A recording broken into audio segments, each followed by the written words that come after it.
Hello everybody and welcome back to Games for Dads and another cool top 10 video. Okay, today we are going to be looking at the top 10 history cards and I'm sure this will be another controversial list. Anyhow, let's get on with it. Number 10. I've gone with Curse of the Pharaohs. Absolutely awesome card, this one. Your Ancient Egypt cards, wherever they are, gain plus 24 until played on the draw.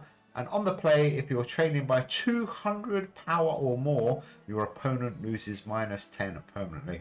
Well, this card, I put him in, it's a fairly new card, and it absolutely works awesome with that Egyptian deck. And it makes that Egyptian deck absolutely incredible. So number 10, he has made our charts the Curse of the Pharaohs. And I really like that card as well. The picture is amazing.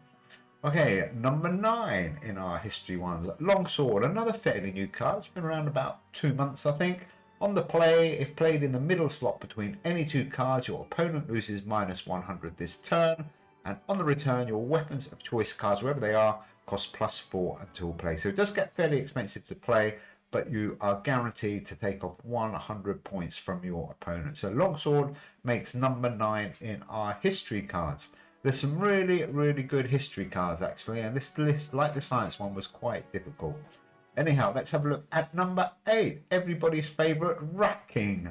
On the draw, your cards in hand gain plus 13 permanently. That's awesome, and this card loses minus 13 permanently. So you're going to buff up all four cards in your hand, and your Rat King is going to lose a 13 permanently. Great card, that one. Absolutely love it. Okay, let's have a look at number 7. Number 7 in our history countdown goes to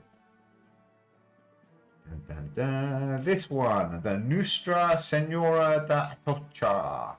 Quite a new card, I think. I haven't really got this card and I haven't played it. Anyhow, what does it do? On the play, your cards, wherever they are, with 8 or more base energy, gain plus 32 until play. That's absolutely amazing if you're building a heavy duty deck, a boxing deck, something for this week's league with where the power is crazy.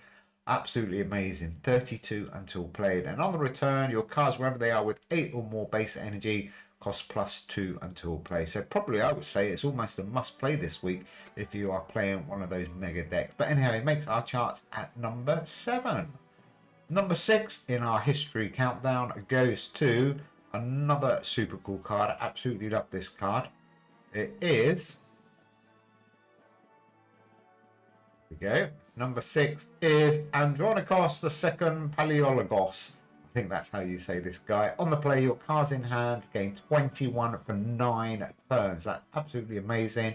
And on the draw, if it's after round 3, your cards, wherever they are, lose minus 10 permanently. Well, that's not too bad, but the actual power, the extra energy you get, your cards in hand, 21 for 9 turns. So they're actually going to come round twice, that card, and you're going to buff them up a second time. So really super powerful. Andronikos II. Moving on to number 5. Absolutely must play this week, Test Judo formation. Your cards, wherever they are, gain plus 48 and cost plus 3 in this round. Again, great for a high energy week, no good for a low energy week, but he is absolutely devastating. 48, your cards, wherever they are, for this round. So play him at the beginning of the round and you are going to get the maximum buff from the Test Judo formation. Cool card.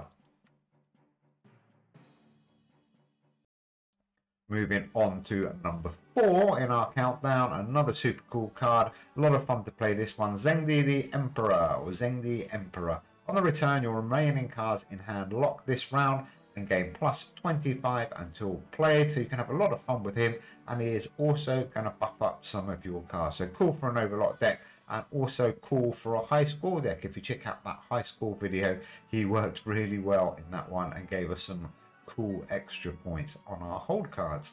So that's number 4.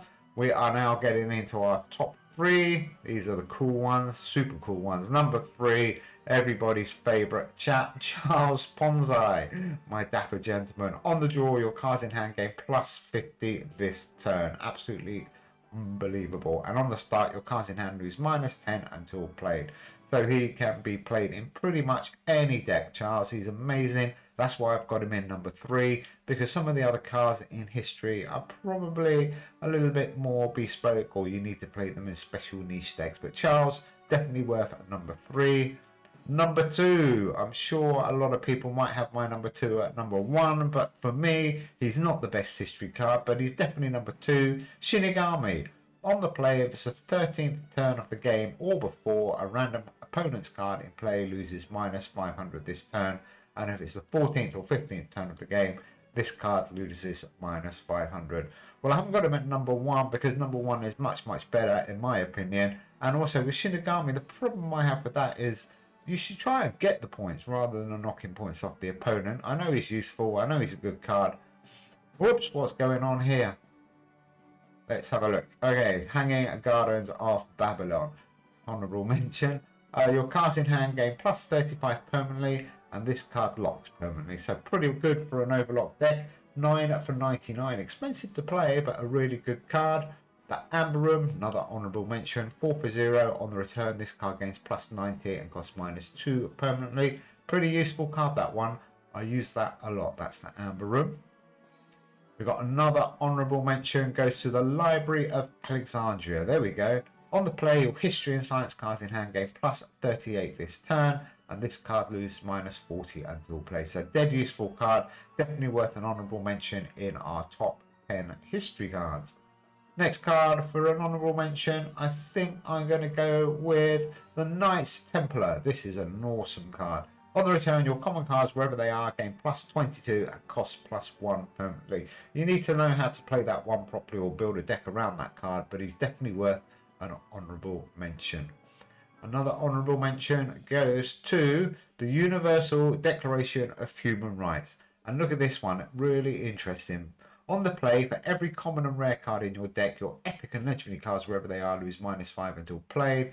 And for every epic and legendary card in your deck, your common and rare cards, wherever they are, gain +5 until played. If you check out that high score deck, you see how I used him. He can buff up your whole cards by 40, 50, even 60 points if you're lucky.